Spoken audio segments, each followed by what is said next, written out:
নমস্কার বন্ধুরা, Bengali food জাংশনে আপনাদের সবাইকে আবারও একবার স্বাগত জানাই।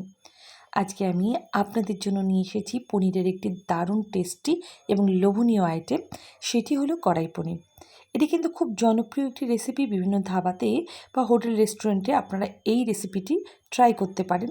তবে আজকে আমার রেসিপি দেখে আপনারা বাড়িতে বানালে একদম পারফেক্ট ধাবা বা দোকানের মতোই তৈরি হবে। আশা করি আমার রেসিপি আজকে আপনাদের ভালো লাগবে। আর ভালো লাগলে কিন্তু একটি লাইক, কমেন্ট ও শেয়ার করতে একদমই ভুলবেন না। আর আপনারা যদি আজকে আমার চ্যানেল নতুন ভিজিট করেন, তাহলে চ্যানেলটি সাবস্ক্রাইব করে পাশে থাকা বেল বাটনটি চাপ দিয়ে দেবেন।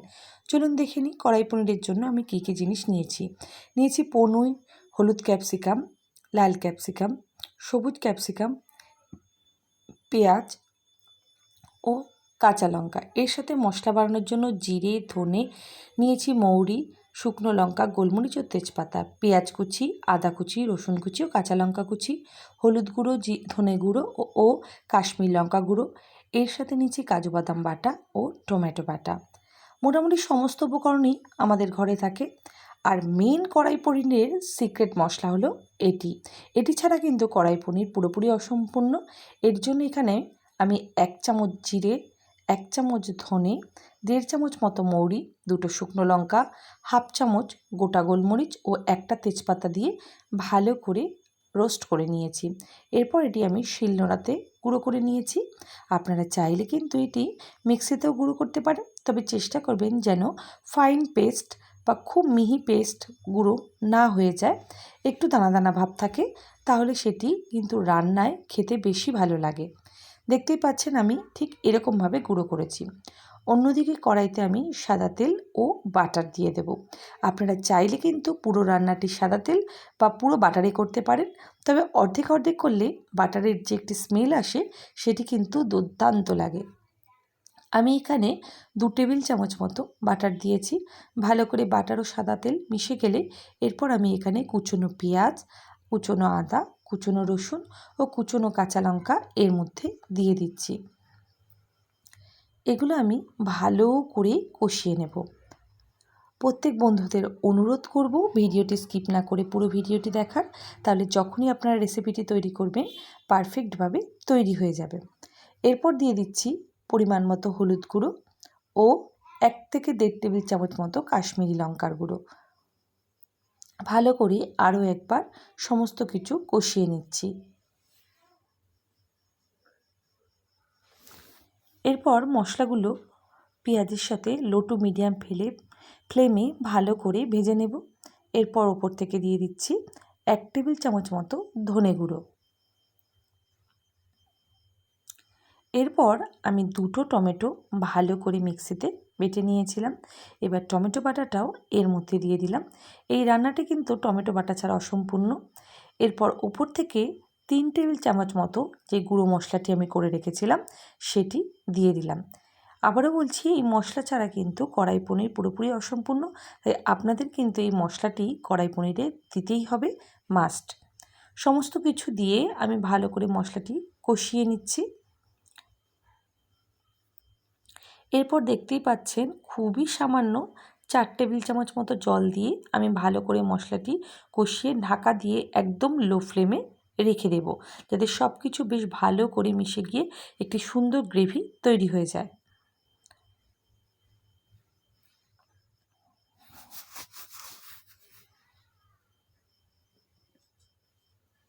অন্যদিকে আমি আরেকটি ননস্টিকের কড়াই নিয়েছি, তাতে সামান্য 2 টেবিল চামচ মতো সাদা তেল দিয়ে দিয়েছি।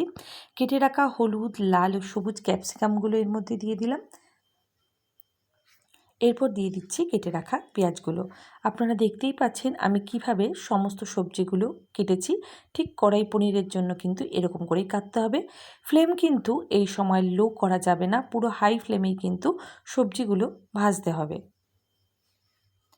এরপর দিয়ে দিচ্ছি স্বাদ অনুযায়ী সামান্য লবণ। আপনারা যখনই এই ধরনের ক্যাপসিকাম বা সবজি ভাজবেন, তখনই চেষ্টা করবেন যেন লো ফ্লেমে না ভাজতে হয়। এরপর 3-4টে কাঁচা লঙ্কা আমি চিড়ে রেখেছিলাম, সেটি দিয়ে দিলাম। এর সাথে সাথে দিয়ে দিচ্ছি কেটে রাখা পনিরের টুকরোগুলো। আমি এখানে 250 গ্রাম মতো পনির নিয়েছি, আর তার সাথে নিয়েছি সমস্ত উপকরণগুলো সেই পরিমাণে। আপনারা আপনাদের পরিমাণ মতো সমস্ত জিনিস নিয়ে নেবেন। পনির দেওয়ার পর খুব হালকাভাবে আমি সমস্ত কিছু দিয়ে পনিরের সাথে মিশিয়ে দিচ্ছি। আমি পনির দেওয়ার পর এখানে আরও একটু লবণ অ্যাড করেছি।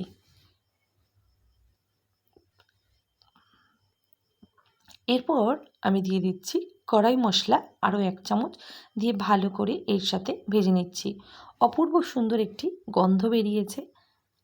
এরপর গ্রেভিটি যখন পুরোপুরি রেডি হয়ে যাবে, সেই ননস্টিক তাওয়াতে যেই সমস্ত কিছু আমি রেডি করেছিলাম পনিরের, সেটি আমি এখানে ঢেলে দেব। এই পর্যায়ে গ্যাসের ফ্লেমটি আমি হাই করে রাখব। এরপর ভালো করে খুন্তির সাহায্যে সব কিছু আমি মিশিয়ে নিচ্ছি।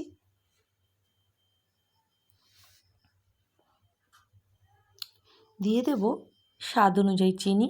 এখানে আমি 1/2 টেবিল চামচ মতো চিনি ব্যবহার করেছি। এরপর সমস্ত কিছু দিয়ে ভালো করে মিশিয়ে নিচ্ছি। সব শেষে এখানে আমি কাজু বাদাম বাটাটি দিয়ে দিলাম। কাজু বাদাম বাটা দিলে কিন্তু গ্রেভিটি পুরোপুরি ঘন হয়ে আসবে, তাই এই পর্যায়ে এসে গ্যাসের ফ্লেমটি একটু লো রাখবেন। খুব সামান্য একটু জল। এরপর সব কিছু ভালো করে আরও একবার মিশিয়ে নিচ্ছি। দেখতেই পাচ্ছেন গ্রেভিটি কীভাবে তাড়াতাড়ি ঘন হয়ে এলো। ওপর থেকে ছড়িয়ে দিচ্ছি কসুরি মেথি। ব্যাস, আজকে আমাদের রান্না পুরোপুরি কমপ্লিট। আপনারা চাইলে এইখানে ধনেপাতা কুচিও দিতে পারেন। এরপর একটি পাত্রে আমি এটি সার্ভ করে নিচ্ছি। দুর্দান্ত টেস্টি হয়েছিল খেতে। আশা করি আপনাদেরও এই রেসিপিটি খুবই ভালো লাগবে।